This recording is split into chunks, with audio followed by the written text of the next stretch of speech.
We then go to AEW Dynamite, also November 11th, 2020. They do a simple, understated Veterans Day graphic and just a couple of signs in the crowd, and the announcers say, "Thank you, veterans from all nations." By the way, there was no Super Patriot Act. It's just thank you to veterans. And they have a new opening video. It's pretty cool, but unfortunately the same song. The song could have used an upgrade. Team Taz comes out for a promo, and Taz is awesome.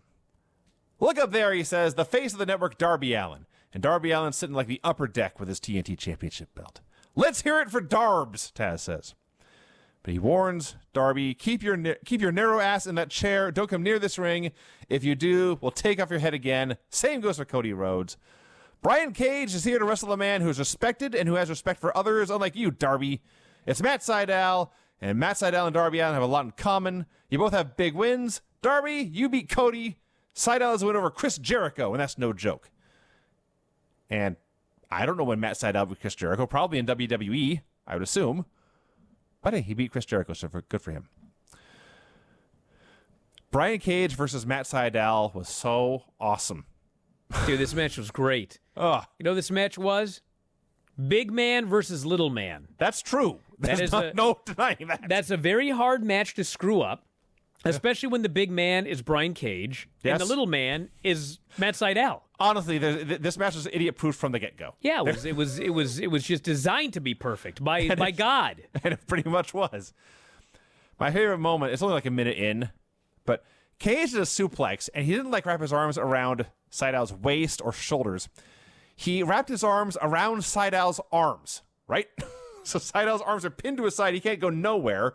Cage wraps his giant, beefy arms around him like a boa constrictor, throws him a mile over his head, and Taz is on commentary and interrupts himself mid-sentence to very casually say, "That's a full body lock overhead throw," and moves on to whatever other point he was making. Because this is just the easiest thing in the world for Brian Cage. It was awesome.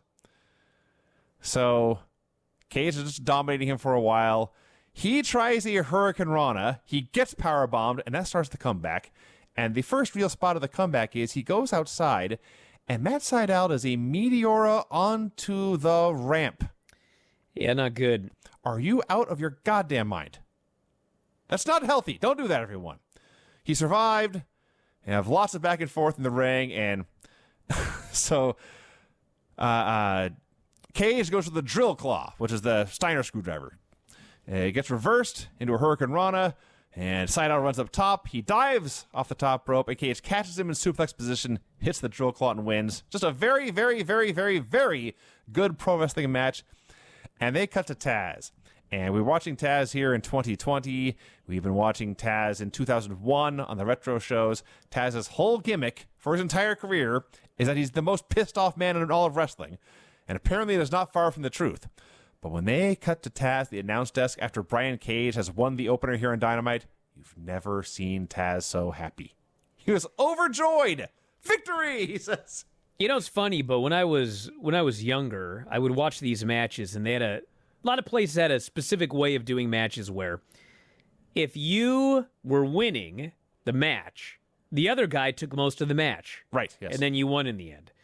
And of course, you know, you watch WWE today, and 9 times out of 10, they're going to do the same fucking match. It doesn't matter who's winning. Exactly. You can watch the match, and someone happens to dominate the majority of the match. Then the other person gets a quick comeback, and they get beaten anyway. There's no rhyme or reason to it. It's just they do the match they're going to do. In AEW, they actually go back to that old way of doing matches where Matt Sydal is going to lose this match, but they gave this guy everything in this match. One near fall after another. Near fall, counter the drill claw, counter this, counter that. And I absolutely will never not love the finish where the dude comes off the top and Brian Cage catches them in delayed vertical suplex position and then hits a drill claw. It's the fucking greatest. Love this match. Yes. And then Ricky Starks cuts a promo, and he is awesome. Says they are ranked now. They want the TNT title. If you step in their way, you get in the grave. And Ricky Starks is awesome and should be cutting promos all the time. Tonight on Dynamite, Penta El Zero Miedo versus Rey Fenix, MJF's induction into the Inner Circle, Scorpio Sky versus Shawn Spears, Ty Conti versus Red Velvet, a bunkhouse match with the Butcher and Blade versus the Natural Nightmares, and up next, Cody Rhodes. So Cody comes out, addresses the Reign. The crowd is chanting something, and he laughs. He congratulates Darby Allin on his win and says he and Arn Anderson are not seeking a rematch at this time. There's another loss on his record he'd like to address. That's the new Inner Circle member, MJF. And then at this point, this segment gets fucking bizarre. There's a woman in the ring behind Cody. I assume she's a signed wrestler. She's really, really big. She's like as tall as Cody and maybe more muscular. Jade Cargill. She Cargill has, in fact, just signed. Okay. I know that I don't actually know if she was on WWE's radar, but I did hear from somebody in WWE who was just like, they could not even believe that AEW got Jade Cargill and WWE did not. Well, she's so big I don't and know has what muscles. the hell happened there, but Yeah. So Jade Cargill, they signed her, and then they said, here's a microphone. Go talk for 5 minutes. And God bless this woman. Promos are hard, everyone. If you ever tried to do a speech like a pro wrestling promo, I know we've all imitated them in cars and done catchphrases and whatnot, but listen, cutting promos is really, really hard. If you don't believe me, just ask poor Jade Cargill. It wasn't the worst promo I ever saw by a long shot. It was not very good. And she's going through her line. what's funny about it, though, was it wasn't very good, but because I'd never seen this woman before, and it was her debut, and the stuff that she was saying was just blowing my mind, like, I barely noticed that it was bad.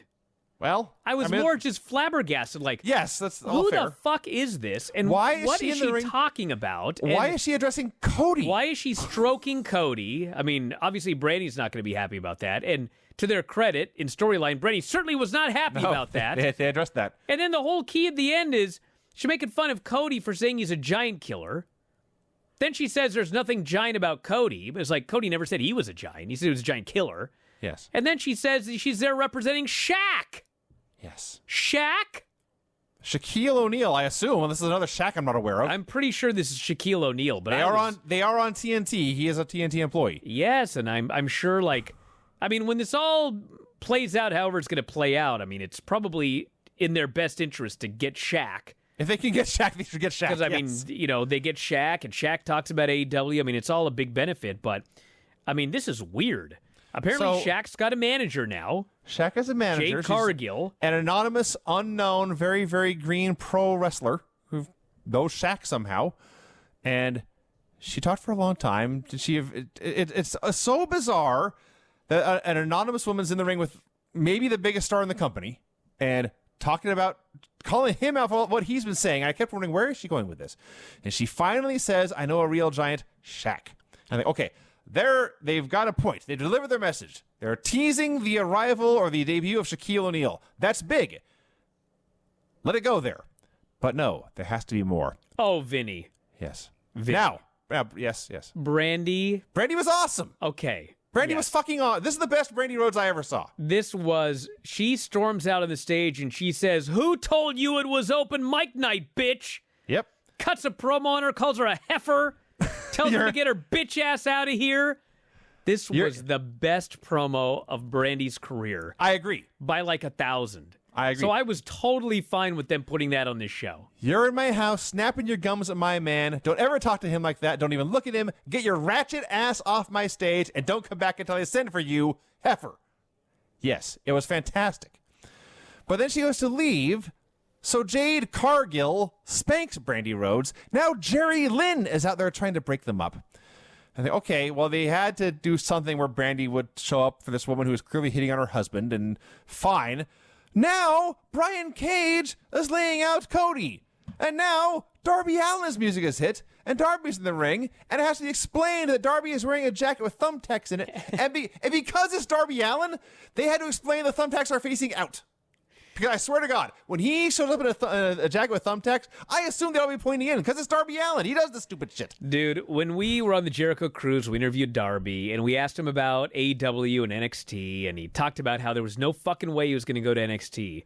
That's a smart guy, because he'd be Leon Ruff. He would. He'd have fluked That's into exactly a title, right. he'd have raised his hands, the belt would have fallen down because he's so skinny, he would have tripped on Yes. it, been a fucking dork. Here, he's Darby Allin. Can you fucking imagine if somebody went up to Vince McMahon and they said, yeah, I got an idea for Darby.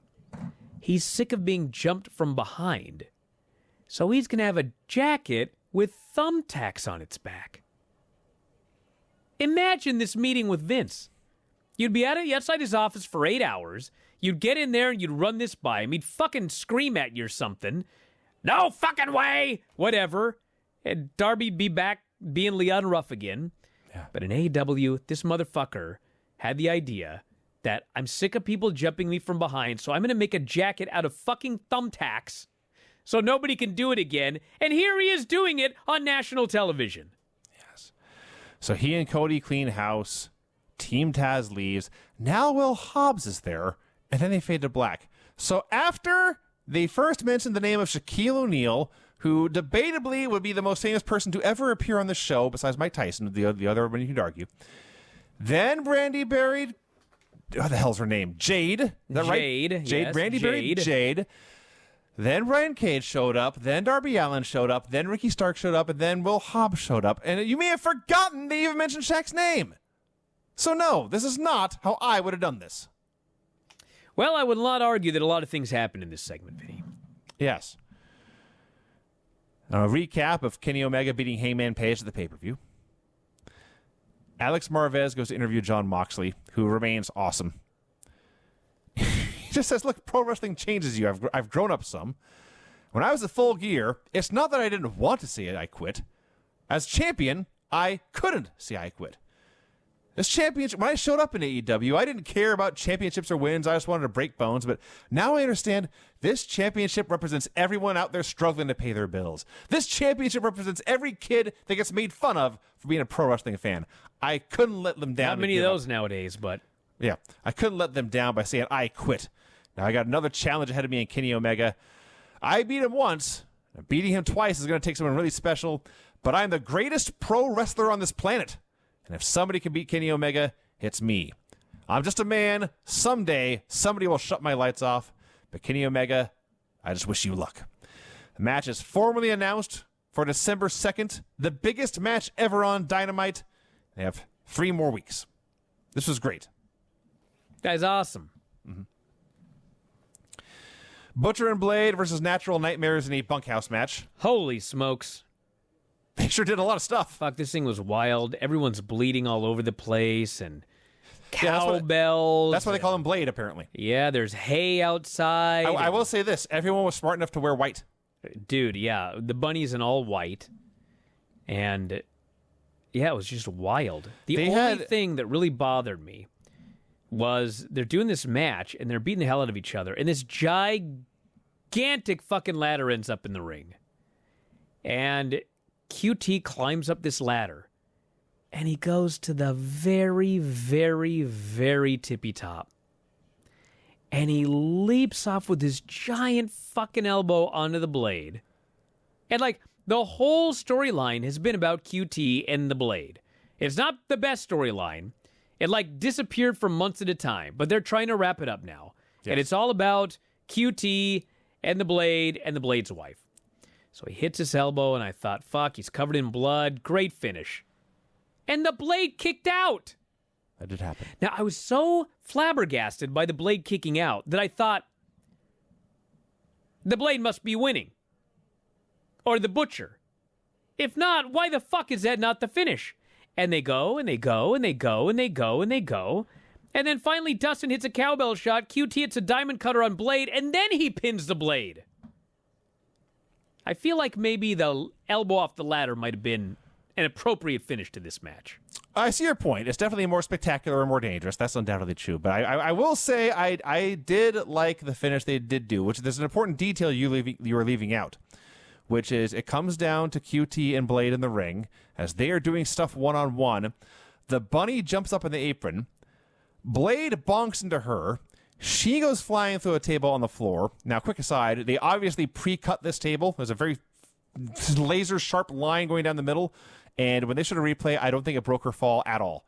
And she's obviously much smaller than most Dynamite wrestlers. They were very concerned the table may not break, but I don't know if they did her any favors by doing the pre-cut here. But Blade bonks into Bunny. She goes flying. So Bunny gets her just desserts in the end for running up QT's credit cards. And Blade turns around. He gets cowbelled. QT hits his finish and pins. So everyone in the end got what they had coming. But I agree, Brian. The elbow off the top of the ladder was way more spectacular. And if it's not going to be the finish, I don't know why they did it. At least have someone break up the pin or something. Guy just kicked out of it. He did just kick out. My other, I guess it's a complaint. When they're going to commercial in this match, the last thing we see is they are going to work handcuffing Dustin Rhodes to the post. And there's a struggle. Somebody had some problem with the handcuffs or whatever. But he gets cuffed to the ropes, and they go to commercial. And when they come back, he's just fighting nowhere near the ring. And we are told, I believe Excalibur said Dustin's weight broke the handcuffs. Dustin Rhodes is a big guy. Dude, it was weird. It was like he got handcuffed, they go to commercial, he's not giant and they haystacks. come back and he's not handcuffed anymore. Yes. Which begs the question, what'd you do the handcuff spot for? Apparently they broke. I mean, that is the one handcuffs. thing. That is the one thing that I will say about AW matches. I mean, I love AW matches, but there are a lot of matches where I'm watching the match and it goes longer than it should, and when it's over, I can't figure out why they did something because it just led to nothing. The handcuffs was the weirdest. It's like they spent all that time handcuffing the guy, and we go to commercial, and then we come back and he's just out there fighting. What the fuck happened? Well, I originally wrote this was an Attitude Era brawl, and I guess that's technically true, but it would be more accurate to say this was an old school original ECW brawl, where they just did everything, and a lot of it didn't need to be done. It didn't actually make the match any better. But goddamn it, we have these ladders and tables and chairs and a cowbell and a guitar. We didn't mention the guitar. We're just going to use this stuff because it's here, and there's blood everywhere. And interference, and eventually the good guys won. I presume this feud is over now. I would hope so. I don't know what else you do. That's a blow-off if I ever saw one. Yeah. We have the Elite Deletion recap, where Matt notes he has never been in a feud with so many injuries. Think about that, though. I mean, feuding with the Dudleys and Edge and Christian and TLC matches. Yes. I bet there were more injuries in between Matt Hardy and Sammy Guevara than in all of Matt's matches against the Dudley Boys. This feud has been violent and brutal and dangerous, dude. Have you not been watching? Well, it has, but I mean, there were two really bad things that happened. And I watched those fucking TLC matches, dude. We just rewatched them. Mm-hmm. Those were train wrecks. Those were also very bad, don't get me wrong. So Matt does admit that Sammy has earned his respect by going through all this. Then he says, because of these wars, you'll be a bigger star because of this. Don't squander what I have given you. What? Well, he gave him the rub, I guess. I don't know. I think that he was suggesting that Sammy needs to get the hell out of the Inner Circle. That is where they teased at one point, and they've kind of gone back and forth on it a few times. But yeah, that's a strange thing to say about someone who you just basically tried to kill. And if you go back and review the last 3 minutes of the Elite Deletion, that was not a comedy segment by the end. That was a violent, brutal, I'm trying to end your career burial. Well, yes, but the exact words that Matt Hardy said were, you will be a bigger star because of it. Do not squander what I gave you. Yeah. So what he may be saying is, as a result of this feud, you're a big star. And in the Inner Circle, you're just a geek that MJF is bullying. Don't squander what happened in this feud. So. Interesting. We have the Inner Circle induction ceremony. Chris Jericho comes out first for this momentous occasion. The first time, he says, since the Inner Circle was formed in October of 2019 on the very first episode of Dynamite, for the first time, we're going to induct not one, but 2 new members. First, before bringing out the new members of the IC, here's the OG IC. Out comes Ortiz and Santana and Jake Hager. Ortiz still very unhappy about this MJF bullshit. They all get in the ring, and Jericho looks around and says, where's Sammy? No one knows. Jericho says, I know he's out of the hospital. He knows we're here. Oh, well, the show must go on. He goes through, he brings out Wardlow and MJF. MJF does a promo. He's fighting through fake tears about being in this industry for 5 long years, starting with a small loan of only $1 million. And Shivani's just begging him to shut up. And yes, everyone, I know what the small loan of $1 million is a reference to. So, he talks about how there's pressure on a young ratings mover that people like you could never understand. I have taken time to write some poetry. I think my homies in Proud and Powerful will dig it. He starts to read this poem. It turns out it's Drake lyrics. Ortiz is outraged. He can't believe MJF's trying to pull this scam. Begs Chris to see through this and not let him let him into the inner circle. Jericho says, "Look, if there's a problem, it's on me. He beat me to get into the inner circle. Now listen, with this man's mind," and he points to MJF, "and this man's muscle," and he points to Wardlow, "we will be stronger than ever. This is the new squad in AEW, and you will make it work." And for 13 months of the inner circle now, we've been told they're a family. They don't disagree. They are all equals. They all treated with respect. And here was the first time on camera where Jericho laid the law down to somebody and took charge. He did lay the law down, and we've had Ortiz upset about this already. We've had Sammy upset about this already. So this inner circle is slowly starting to crumble because of one guy. Yes, this Maxwell bastard. It is kind of funny if this ends up being the end. The entire goddamn roster of babyfaces could not bring down the inner circle, but Maxwell Jacob Friedman could. Maybe that's where it goes. So MJF denies even knowing who Drake is, celebrates being in the inner circle, and says, speaking of celebrations, it's time for a surprise birthday party for Chris Jericho. And they start playing like big band game show music, and Jake Hager starts dancing along. Like, I believe this is the kind of music Jake Hager actually listens to when he's in his car or his truck. It would be a truck for sure with Jake Hager. But he was very happy to have this music playing. And they start to drop confetti, and they start to drop balloons. But as Cody noted, there's a massive storm going on in Orlando, and the building is covered, but it's outside. And those balloons drop, and they go straight sideways. Just go straight out the building. The announcers are laughing. $2,500 worth of balloons. Well spent. And amidst the hoopla, by the way, it's for MJF in the inner circle. There's nothing better that could happen than to drop balloons and have them all get blown off screen. None of them ever even touched the ring. That's perfect. And MJF announces, next week, on me, we're all going to Vegas. And he passes out airplane tickets. Everyone's very happy. Santana's turned around now. Jake Hager's fine with this. Ortiz is still sulking. He's not sure. But hey, they're going to Vegas. And I can't wait to see what the inner circle does in Las Vegas next week. And they are, in fact, going to Las Vegas. Las Vegas, so Nevada. it's going to be quite the episode of Dynamite. I bet it's awesome. We have a recap of the Young Bucks FTR match from the pay-per-view, along with many quotes from journalists calling it one of the all-time great tag team matches in pro wrestling history. All of these quotes were accurate. It is one of the greatest tag team matches in pro wrestling history. Alex Marvez very nervously, very cautiously, against his wishes, in fact, goes to interview the Young Bucks. Very, what's the word? Fidgety? But they are very apologetic. They are very sad about that time they kicked him in the face, right in the lip. But he says, listen, you're the best tag team in the world. You won the belts at Full Gear. What's next? And they say, this is the greatest accomplishment of our careers. It's hard to say what's next. We're sure everyone's going to want a rematch. Nick says that part. And then Matt steps in and says, we're interested in some fresh opponents. I got an Instagram message from a tag team called Top Flight. And I watched their YouTube highlights for 30 seconds. I saw high-flying daredevils who are real-life brothers, like a young pair of Young Bucks. So next week, it's Top Flight versus the new Top Guys, and the Young Bucks out. And they apologize to Marvez again. This is fun. Sean Spears versus Scorpio Sky. You know, I got to say that Sean Spears has not really been doing it for me. And just there. Yeah. And they don't do a lot with him, and he's just there, and he's got Tully, and Tully's just there. Finally, they at least found something to do with the guy, which is he's got this glove.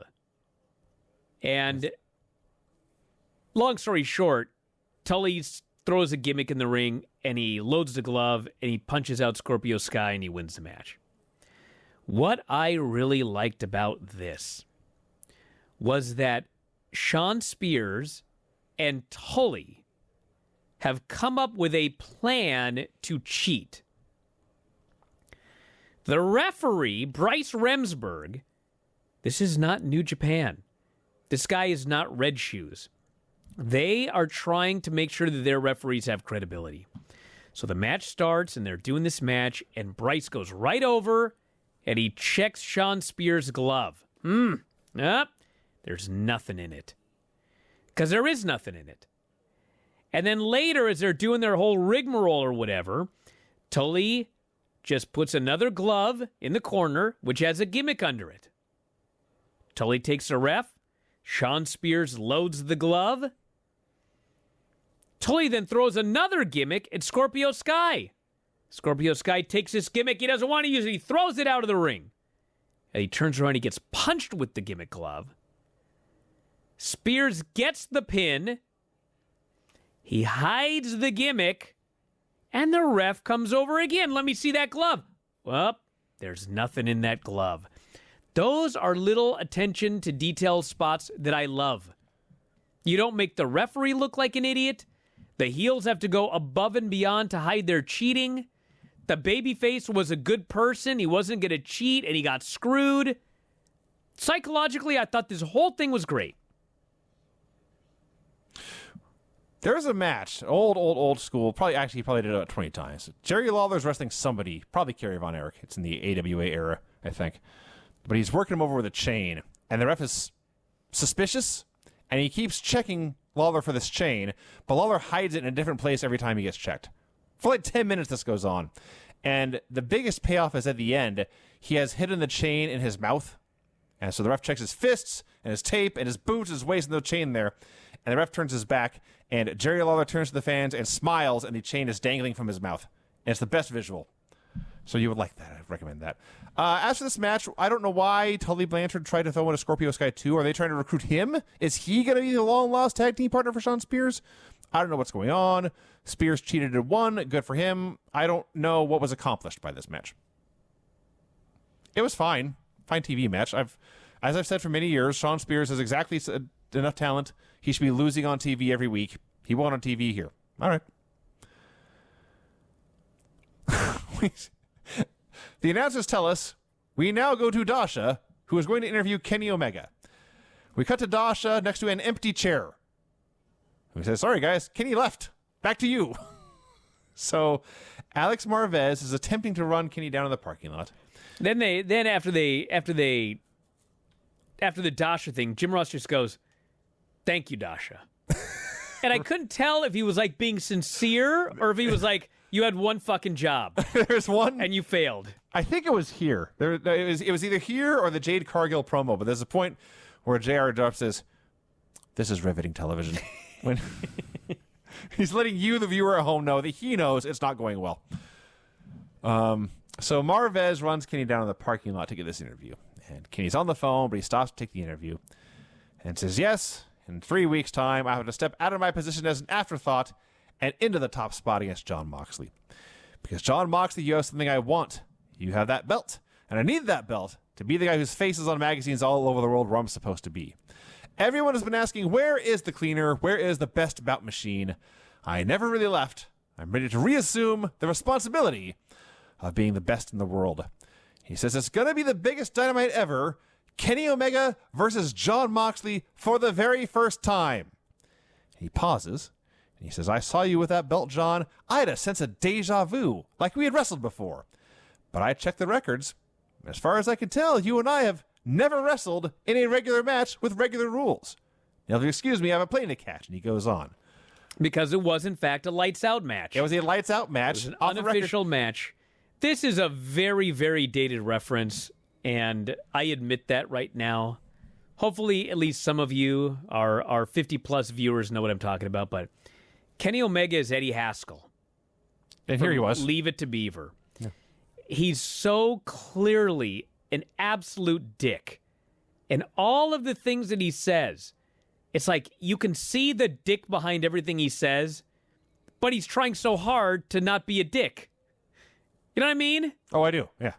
So, yes, I'm the best bout machine and the 7-star matches. And yes. I mean, it's just like everything he says, he's just pushing one button after another, but he's being friendly and he's smiling and he's acting like he's going to give the people what they want.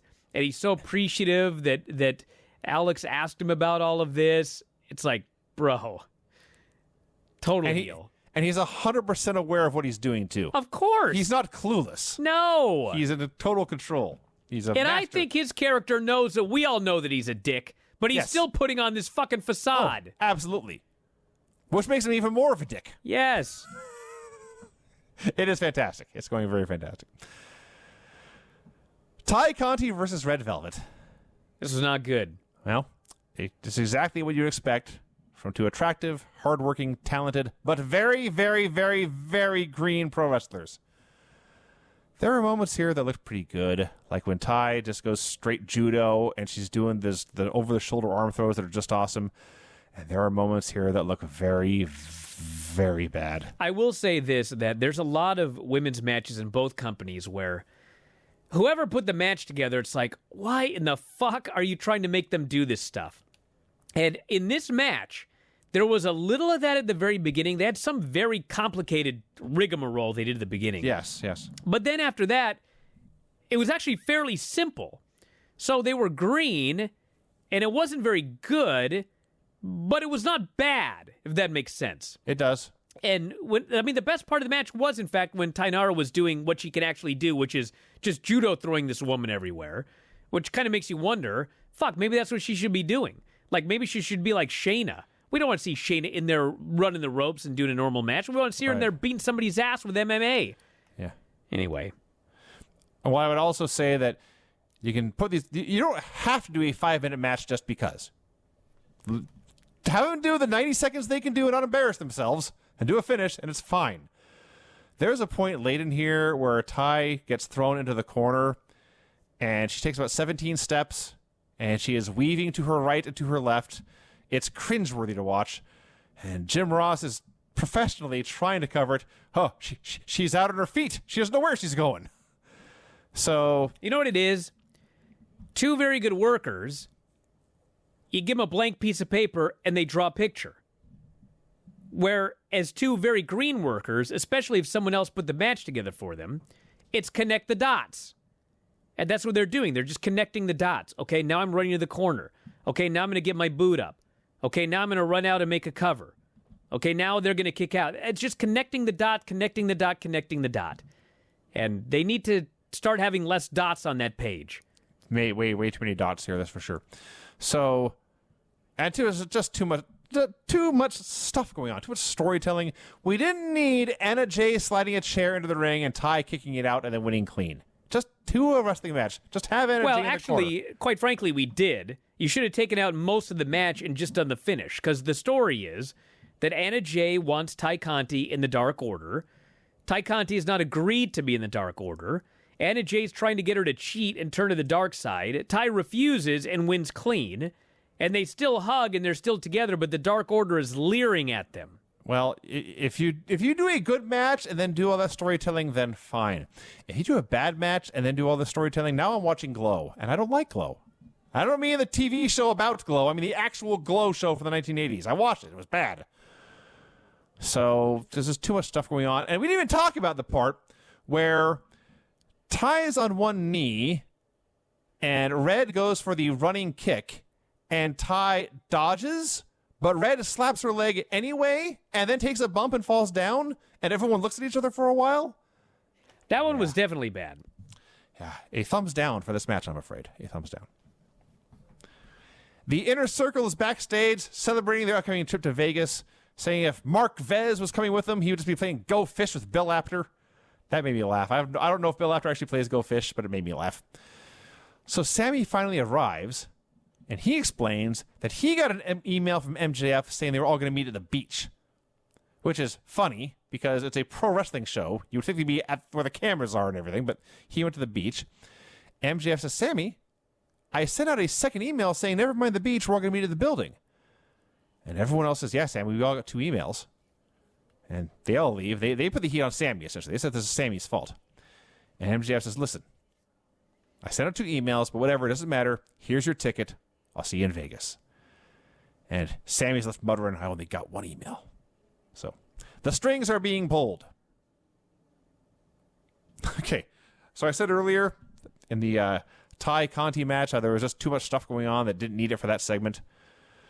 There's a thing here with Kip Sabian and Penelope Ford and Orange Cassidy, and Kip's mad about Orange having the Dark Order almost hurt Penelope, and my head swimming. And I watched this. I still don't know what's happening. Not everything needs a story. It's okay to just do a match sometimes. Well, actually, this was a recap because they did this on the pay-per-view. So they recapped it here and then announced the match. Maybe if I'd watched it on the pay-per-view, maybe it made more sense. It was sense. exactly the same on the pay-per-view. But I did finally finish it, by the way. But if I had watched if I had seen it on the pay-per-view, the match would have been fresh in my mind. But everything it's very complicated about these people getting those people to interfere, and those people are mad about it. So eventually, Orange apologizes, not very well because he's Orange Cassidy, but he says, "I'm sorry." She slaps him. And the best friends are upset, but Orange says, nah, man, it's cool, and pulls them away. And even Miro and Kip are like, it's cool? Like, they were trying to pick a fight here, but Orange is Orange. So he just says it's cool. So next week, it's Orange Cassidy versus Kip Sabian. The Young Bucks versus Top Flight. Darby Allin and Cody Rhodes versus Team Taz. And the Inner Circle slays Las Vegas. Whoa. That sounds big. Eddie Kingston does a promo. Yes, John Moxley made me say I quit. I got to live with that, but I will never stop. I will never be world champion. Right now, you're going to see Penta versus Phoenix, two of the best luchadors in the world. You're welcome. He goes to join the commentary desk. So it's Rey Fenix versus Penta El Zero Miedo. In a goddamn Mexican death match. They had a very, very different match than their last one. Just beating the shit out of each other and mask tearing and violence.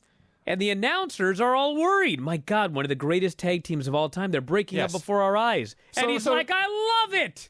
So this goes, it pays off. When they were first announced as these two guys in the first round of the tournament, I thought that's weird.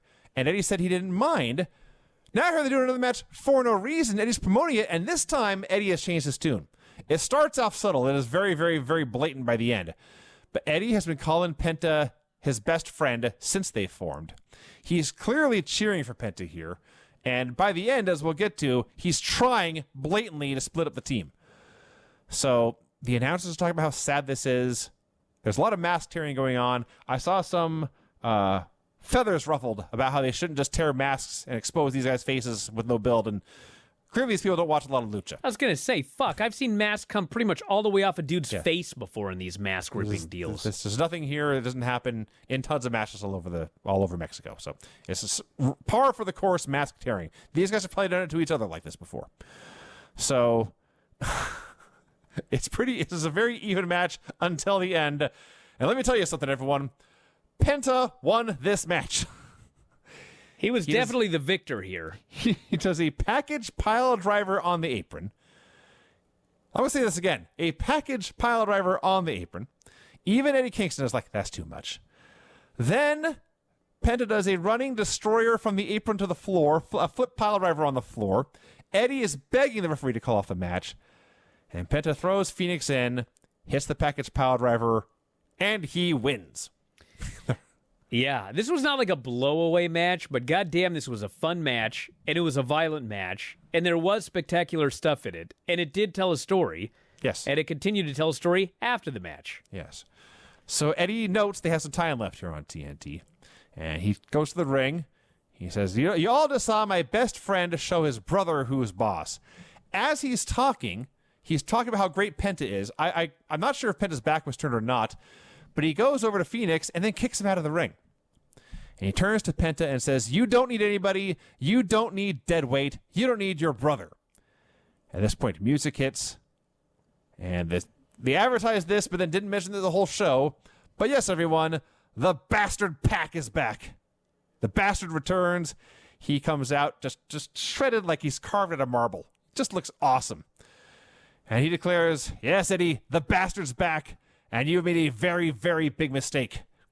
And he hits the ring, and Eddie's inviting him, but there's 1,000 guys in there separating them, and this goes on for a little bit, and eventually Pac versus the Blade is added for next week as well. and they fade to black. But this fits because Pac had a thing going with Death Triangle, him and the Lucha Brothers. Pac goes on his exile because of reasons. Eddie recruits the Lucha Brothers, but really there's only one of them he wants, his best friend Penta. He doesn't see anything in this Phoenix kid, which doesn't make him look great, but that's fine. And here is now when Eddie has revealed his master plan to separate this tag team.